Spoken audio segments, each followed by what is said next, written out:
Most haunted places don't begin with thunder, blood, or screaming. They begin with something embarrassingly ordinary. A road through a quiet English village. A church where people keep their voices low. A large rectory built to house a reverend, his family, and his books. His dinner table, his routines, the kind of place designed to feel morally arranged. Doors shut properly, candles lit on time, prayers said in the right rooms. From the outside, nothing about Borley suggests a doorway into nightmare. That is exactly what makes it useful as a setting for one. It was afternoon, the ordinary kind, with shoes scraping floorboards. Young voices ricocheting through the house after school. Laughter in one room, running in another. The harmless disorder of children turning a rectory into a playground. They had drifted into the drawing room in the east wing, a part of the house that seemed to swallow light too early. Heavy shadows sat in the corners, even during the day, not sudden, not theatrical. A figure barely separated from the dark, pacing in front of the wardrobe. As it left the deepest part of the shadow, details emerged. The way objects appear in a bad dream, one piece at a time. Each one making the next harder to bear. An older woman, hollowed cheeks, eyes dark and sunken. As if the sockets had been pinched inward by years of grief or hunger. The rector rushed in and found not an apparition waiting in the dark, but a cluster of terrified children pressed together so tightly. They looked fused by panic, their faces had lost all colour. They were pointing, talking over each other, insisting on the same impossible thing. A nun in the room, gliding. He did what adults do when fear appears in children before themselves. Because now there was another sound in the building. The absence they left behind, no laughing, no running. Just the slow stillness of the east wing waiting for him to test it. So he walked back to the drawing room alone. The room was empty, of course it was. Nothing by the wardrobe, nothing in the corners. Only old furniture, dim light, stale air, and that faint pressure some rooms have. The kind that makes you want to keep your hands visible for no good reason. He stood there long enough to feel ridiculous, and that almost made it worse. Fear that cannot be proven doesn't disappear, it curdles. He left the door partly open and turned away. Then, behind him, it slammed shut. Not drifted, not nudged by a draught, slammed. A clean, hard report through the quiet house. The kind of sound that lands first in the spine and later in the mind. In a place already swollen with whispers. That single noise carried more menace than any scream, because now the threat had shape not in what was seen, but in what answered back. And from that point on, the rectory no longer felt like a building with stories. It felt like a place that was listening. The case should have calmed down once the children were pulled out, and the latest sighting was over that would have been the sensible reading. A burst of fear, a rumour spreading faster than fact. Another village ghost growing larger every time it was retold. But the details refused to stay in the shape of a rumour. They kept returning to the same places, the same windows, the same garden paths. As if the house were insisting on a pattern. The children had not described a thing rushing at them that matters. They spoke about a nun seen in the rectory gardens, then gone before their eyes. And that small difference changed everything. An attacker leaves damage, a witness leaves uncertainty. What they carried away was not injury, but an image. A figure near the grounds, often linked to the cold panes of glass. Visible for a moment, then absent. So the first assumption started to weaken. That this was only panic feeding on old local legend. Panic usually scatters details, but here the details kept collecting around one silent shape. And once that image took hold, the stories around the so-called nun multiplied. Not as one clear account, but as layered interpretations.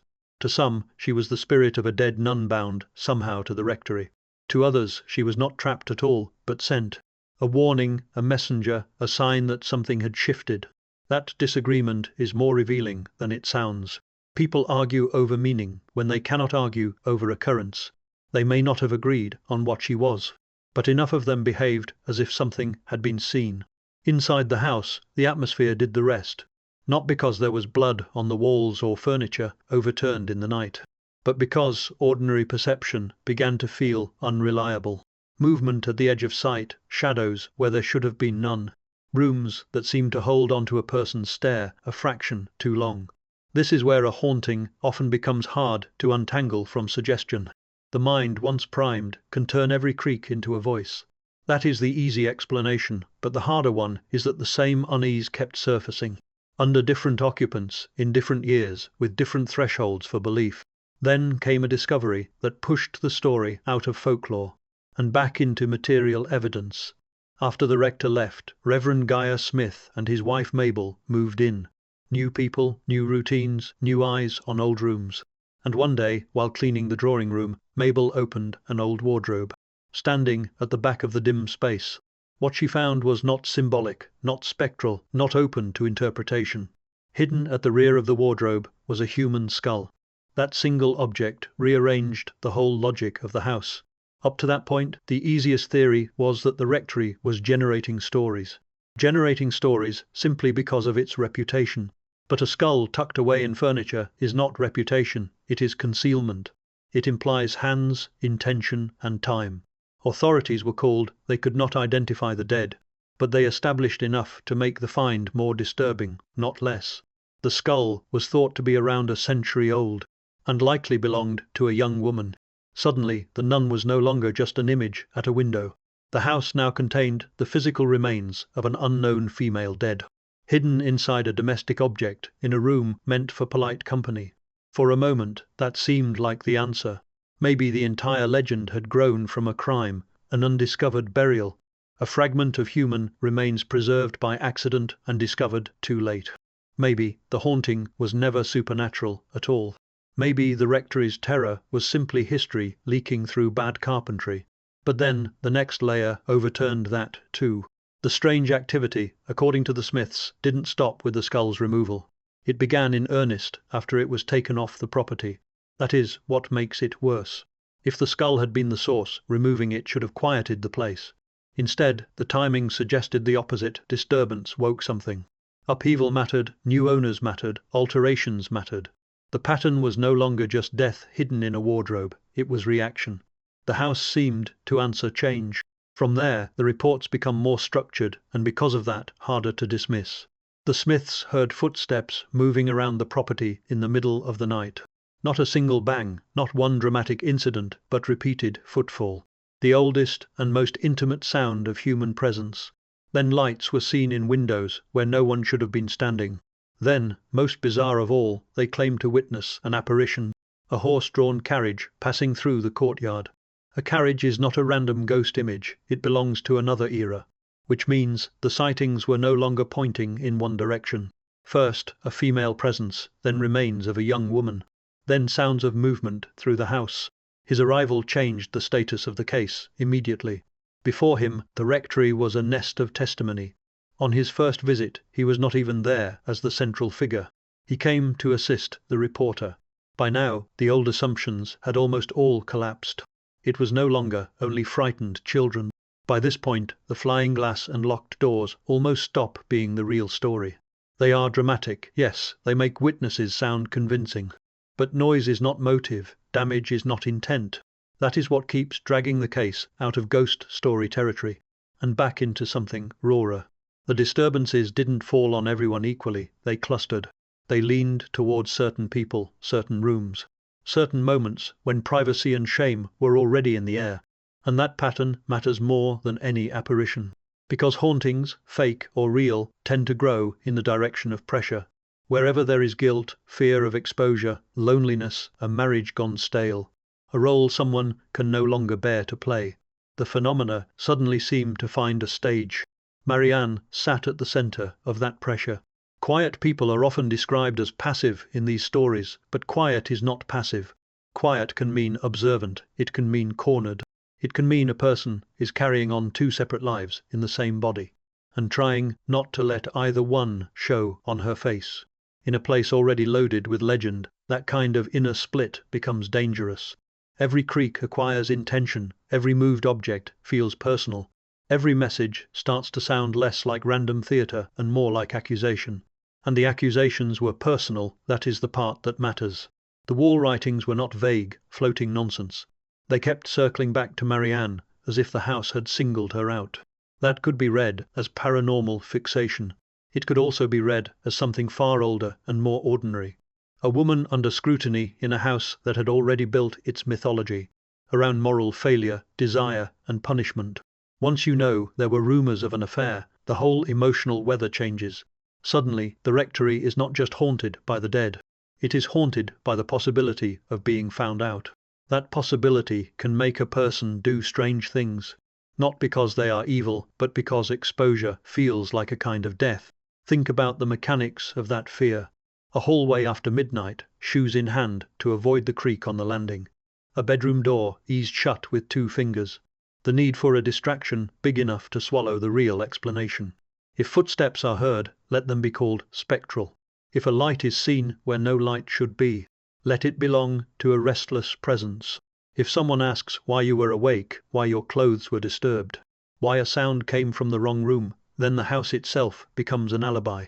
That is what makes Marianne's later admission so chilling. Not because it proves everything was fabricated, and not because it neatly solves the case, but because it introduces a motive sturdy enough to survive all the theatrics. She reportedly said paranormal activity had helped conceal her nighttime movements. In one stroke, the supernatural stops being only an invading force and becomes useful cover. A legend already existed, fear was already installed in the walls. All she had to do was live inside it. And once a household starts interpreting events through that lens, the mechanism feeds itself. A husband begins as a skeptic, but he is also a witness, a recorder. A man watching his home slip away from the rules that once made it legible. He documents instead of disproves.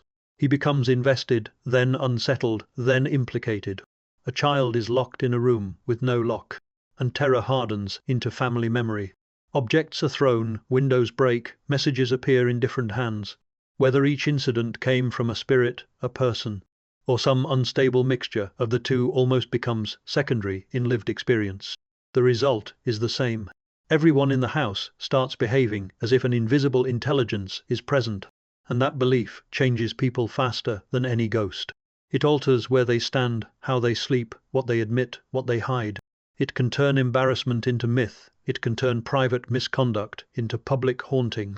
It can even recruit the innocent, because once a family has accepted that the building is acting on them, every new incident arrives pre-believed. That is why motive here cannot be reduced to one simple lie. There may have been deception, but deception itself was serving deeper needs, to preserve desire, to dodge judgment, to explain what could not be confessed plainly, and perhaps to give emotional chaos a supernatural mask more bearable than the truth. Just as important is the house's history of repetition. Long before Marianne, the rectory had already been associated with stories of forbidden attachment, clerical scandal, women watched too closely, and the suffocating burden of reputation. So when suspicion fell on her, it didn't land in an empty space. It landed in a script that the building seemed ready to perform again. History offered a role, and the haunting gave it costume and lighting. That is why the activity feels so pointed. Not random violence, but old anxieties reanimated around a new woman in a familiar trap. So if you ask what drove the phenomena at their most intense, the answer may be uncomfortably split. Part of it may have been performance, part projection, part genuine experience amplified by expectation. But beneath all of it sits a motive with a distinctly human pulse.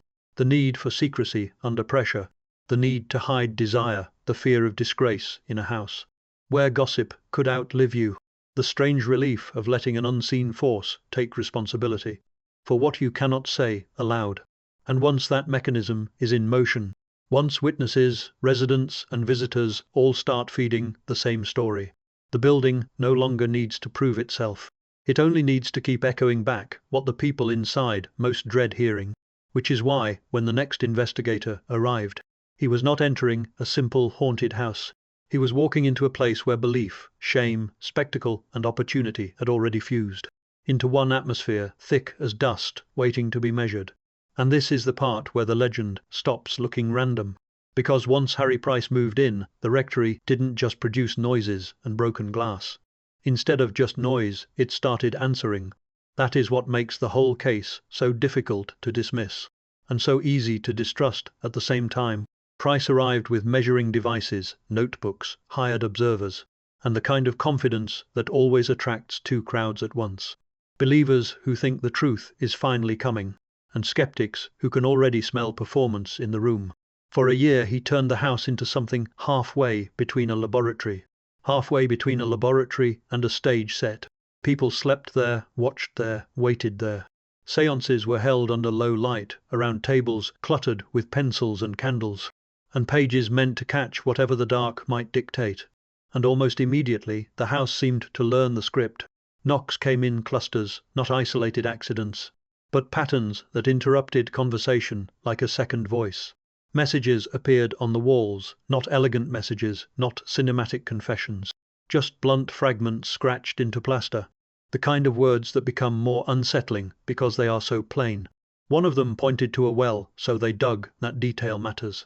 Not because old houses often hide old things, but because this was no longer a haunting speaking in vague symbols. Instead, it was offering directions. The men working the ground would have heard only the ordinary sounds at first. Shovel edges biting into wet soil, boots shifting in the grass, breath turning white in cold air. Then the sound changes when metal strikes something that isn't stone. The pause, the second scrape, slower, the careful hands. And from that patch of earth came remains said to belong to a nun. A woman folded into the mythology of the place, long before the cameras and headlines arrived. That discovery should have settled the story. Instead, it poisoned it. Because from that point on, every witness was given a shape to see. Every corridor had a figure to imagine at the far end. Mediums claimed the nun was there again and again, not as a metaphor, not as a feeling, but as a presence with a grievance and a memory. One of them said she made contact, said the dead woman spoke of fire, said the rectory would burn. And then, a year after Price had gone, after the note-taking and experiments and seances had ended, an oil lamp was knocked over and the building was consumed. That is the sort of coincidence that keeps a story alive for generations. Also, the sort that makes fraud feel almost too tidy. A house predicted to burn, then burning.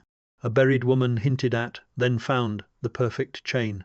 So perfect, in fact, that the darker possibility is not that the supernatural was faked, but that everyone involved may have started feeding the machine without fully admitting it.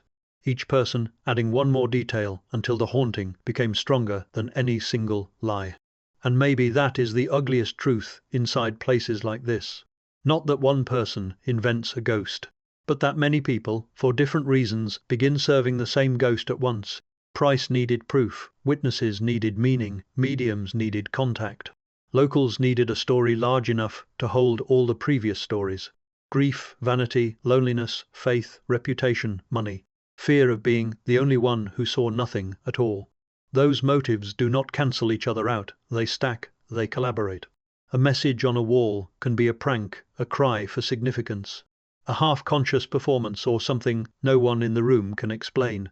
But once human remains are in the ground and a prophecy ends in flames, the case stops belonging to facts alone, it becomes a mirror. People begin to reveal what they are willing to believe, what they are willing to plant, and what they are willing to swear to under the pressure of silence. That is why the later investigators, including the Warrens, were walking into more than a haunted site. They were entering a place where history and suggestion had already become inseparable. The rectory was gone by then, reduced to ash, demolition, absence. But absence can be more dangerous than architecture. An empty patch of land lets every witness rebuild the house in their own head. A church nearby, old stones, weather-cut graves. A local legend anchored to a woman in black. None of that proves a spirit. What it proves is something almost as enduring. Once a location absorbs enough testimony, enough fear, enough ritual attention, it begins to generate experience. People arrive primed, their bodies tighten before anything happens. Every draft feels intentional, every bell tone seems delayed by a second too long. The story has prepared the senses before the senses report anything back. So the dark revelation here is not just that a nun may haunt the place. It is that the haunting, real or manufactured, learned how to survive the death of the building itself. Fire didn't cleanse it, demolition didn't end it, exposure didn't solve it. If anything, each attempt to pin it down gave it another life. A wall message became a grave became a figure became a prophecy became a ruin, and a ruin became a pilgrimage site for anyone drawn to the idea that some places remember more than they should. By the time later investigators stepped through the churchyard, They were not beginning an investigation. They were stepping into the afterimage of one, where every stone seemed to hold the pressure of all those earlier claims, and where time itself felt less like history than an echo waiting to be heard again. What stays with people is not the argument over whether the nun was real. What really stays with people is the afterimage, the way a story like this crawls out of a ruined rectory, crosses a church floor worn smooth by generations of knees and shoes, and ends up somewhere far less dramatic, in your own house at an hour when everything is supposed to be ordinary. That is what makes this case linger, not because it gives us certainty, but because it refuses to.